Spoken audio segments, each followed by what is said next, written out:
At handa na po tayong tumanggap ng inyong mga katanungan. First question, Maricel Halili, TV5. Yusek, magandang hapon po. Yusek, may we know the reason kung bakit hindi po makakasama si First Lady Liza Marcos sa Washington? Okay, supposed to be dapat announcement ko to. Kaya lang, mabilis magtanong si Miss Maricel, so i-announce ko na. Okay? First Lady Maria Luisa Araneta Marcos will travel to Riyadh, Kingdom of Saudi Arabia on the 17th, kahapon, to 20th July 2025 on a working visit to meet overseas Filipino workers. The First Lady's itinerary includes a visit to the OFW and OWA Servicio Caravan, a one-stop government outreach that offers government services to OFWs, including legal aid, financial support, and welfare counseling to OFWs and their families. The First Lady will also visit shelters for distressed Filipino women, workers, and children. The trip, originally proposed and scheduled in the first week of July, will highlight the steadfast commitment of the Marcos administration to the welfare of OFWs and their families. She will be back on July 21st. At kung napansin niyo po, sinabi po, nabanggit din po ni Yusek, DICT Yusek Dave Almirol, na ilo-launch din po ng unang ginang itong one-stop shop po dito po sa Kingdom of Saudi Arabia. So, yun po ang dahilan kung bakit hindi po makakasama ang unang ginang sa UST po ni Pangulong Ferdinand Marcos Jr.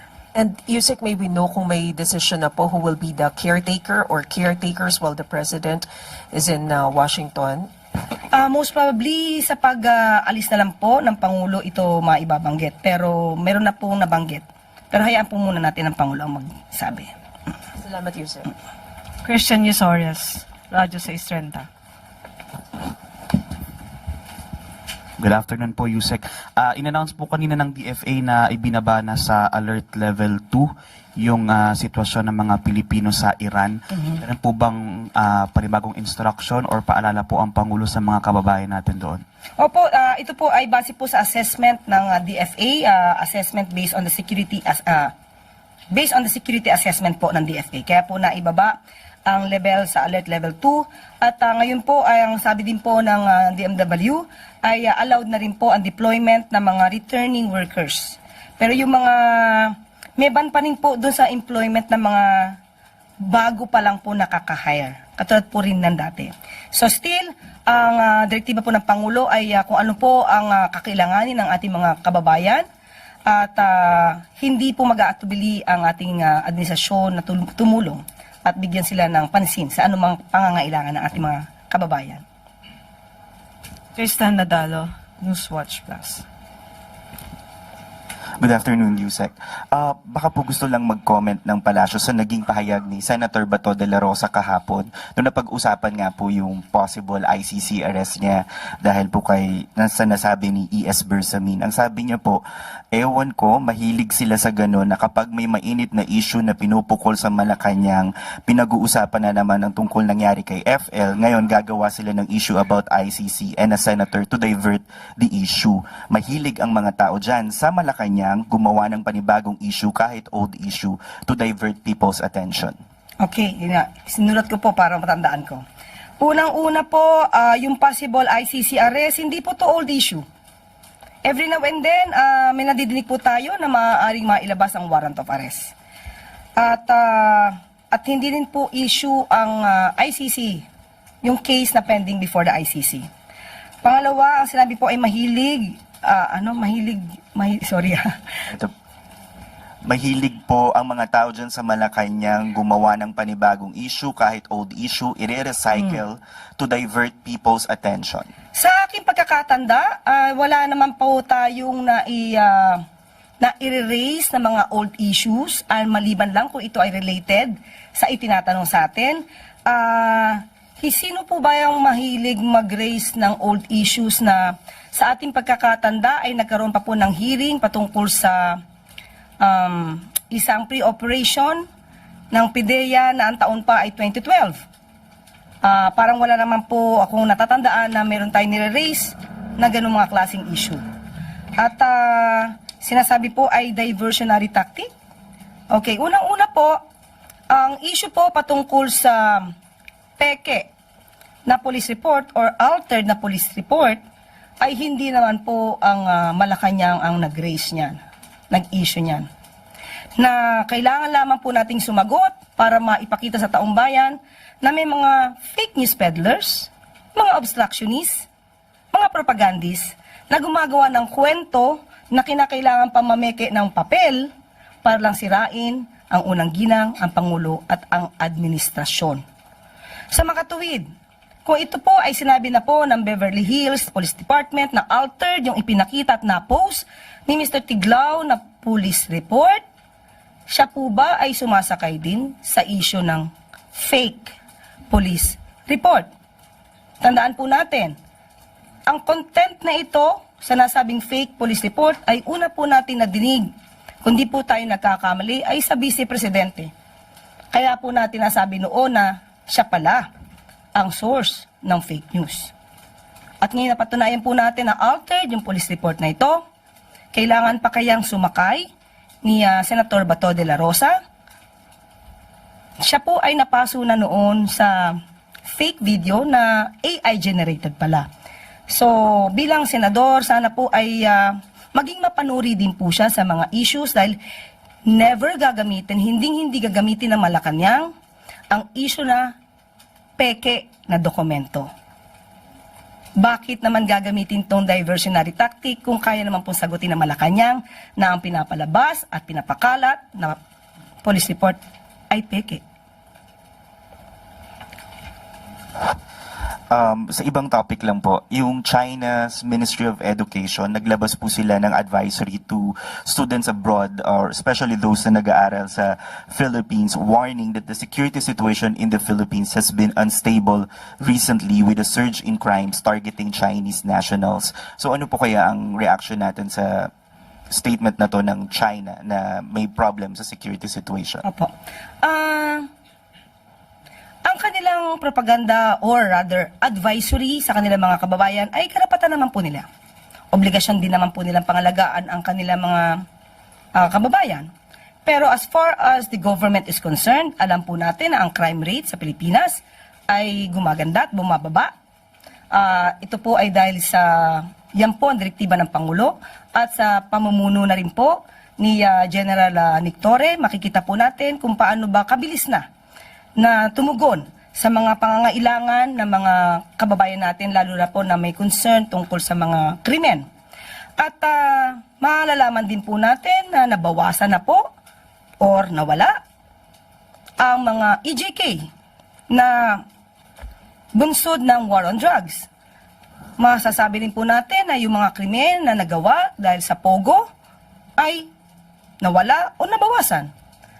At marami na rin pong Chinese na na-deport na mga Chinese na sinasabing gumagawa ng krimen sa Pilipinas. At kamakailan lamang po ay naging maganda po ang ranking natin dito sa 2025 Global Peace Index. Kaya po yung safety and security sa Pilipinas ay masasabi naman na po natin gumaganda as far as we are concerned. So kung sa pananaw po ng China ay ganon, hindi naman po natin ito hahadlangan dahil karapatan po nila yan. But does the Philippine government promises na yung mga Chinese nationals who are apprehensive na po because of the advisory, they will be protected by the government? Kahit sino po, kahit hindi po Chinese, kahit sino pong tao, Pilipino, kahit anong nationality po yan, lahat po yan ay bibigyan ng proteksyon. Aid Kabagani, Daily Tribune. Hi, ma'am. Senator Kiko Pangilinan has filed a bill seeking to prohibit political dynasties in the country. What is the take of Palas on this proposal, given that Marcoses is considered one of the acknowledged political dynasty in the Philippines? And so the Dutertes on the opposition, nakikita po ba natin yung openness ng Pangulo to support the legislation of this proposed measure? Define muna po po nila talaga kung ano ba yung political dynasty dahil hindi naman po makakapagsang-ayon, hindi naman po umayaw ang Pangulo kung hindi pa po nababalangkas ng buo itong bill na to. At kailangan natin malaman kung ano mga provisions dito. Pia Gutierrez, ABS-CBN. Hi, ma'am. Ma'am, there's a fierce debate online regarding the proposed measure by Senator Lacson. And the measure aims to penalize children who refuse to take care of their elderly parents. Others are saying that it's unfair that the state will pass on the responsibility of caring for the elderly to their children just because the state has been unable to provide for the needs of the aging population. So may we know the position of the palace on this?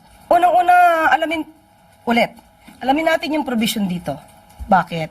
Meron na po kasing provision sa Family Code, Article 194, kung saan isinasaad na yung magulang at mga anak, they should mutually support each other.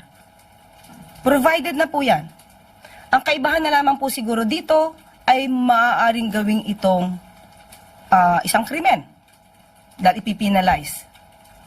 Okay, so in other words, even before, kahit wala pa po sinasabi si Senator Lacson, ito na po ay provided na sa Family Code. Obligado po, oblige po ang anak, oblige ang magulang na magsuportahan. They have to support each other. Now, at ang nakasabi po at sinasabi sa Family Code na dapat suportahan ng anak yung mga magulang na in need. Hindi naman po kailangang suportahan yung hindi nangangailangan na magulang. Okay? Now, pag ginawang krimen, so ulitin natin, kailangan natin makita yung probisyon. Dahil baka naman may kakayanan talaga ang anak na sumuporta. At in need ang magulang, tingnan po natin kung dapat nga gawin tong krimen. Dahil hindi naman po magiging krimen kung yung mga anak din naman ay in need. So, depende po yan sa sitwasyon. So, depende po yan sa magiging nilalaman ng bill na yan para malaman natin kung mayroon bang basihan para gawing krimen ang isang anak na may kakayanan na sumuporta sa anak pero inabandona ang magulang. Kasi ang magulang na umabandona sa anak, alam natin may krimen yan. So, it may be considered na kapag yung magulang na hindi na kayang buhayin ang sarili, pero yung anak ay nandiyan at may kakayanan namang sumuporta, pero inabandona ang kanyang magulang, pwede naman talagang gawing krimen to. Pero still, sabi nga natin, alamin muna natin ang lahat ng provision. Pero ano po ang masasabi niyo dun sa ongoing criticisms ng publiko sa gobyerno patungkol sa umano'y failure ng gobyerno to provide for the needs or bigyan ng mga benepisyo ang mga elderly for them to be able to fend for themselves kapag matanda na, yung mga magulang kapag matanda na sila at hindi na kailangan umasa sa suporta ng kanilang mga anak? Sa ating pagkakaalam, sa ngayon po ay marami din programa para sa mga senior citizens. Nandiyan po yung tinatawag sila na parte ng vulnerable sectors na talagang binibigyan ng prioridad na tulungan. Nandiyan na rin po yung sinasabi nating 50% discount sa MRT, LRT. So marami na pong programa sa panahon po ngayon ni Pangulong Marcos Jr. na masasabi nating makakabuti po sa mga elderly. So, hindi po rin naman titigil ang Pangulo na tulungan, mas dadagan pa ang mga ayuda para sa mga elderlies natin. So, wag muna po siguro maging negatibo dahil at tingnan muna nila kung ano na ba ang nagawa ng administrasyon na ito para sa mga elders. Ivy Reyes, Bilyonaryo.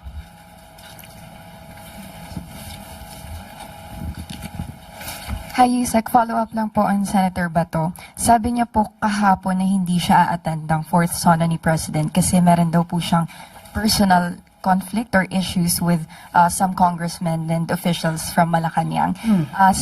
Meron po siyang quote dito here. Alangan namang pupunta ako doon ng nakasimangot. Pangit, di ba? May we have the palace's reaction? Okay lang naman po, karapatan naman po niya yan kung hindi po siya pumunta. Pero mas maganda po sana madinig niya po kung ano ang naging trabaho at magiging programa ng Pangulo sa SONA para po hindi siya maligaw. Kasi mas maganda pong pakinggan niya mismo kung ano sasabihin ng Pangulo kaysa mag-rely sa mga fake news peddlers. So, sana kung di man siya makarating ay mapakinggan niya. Thank you po.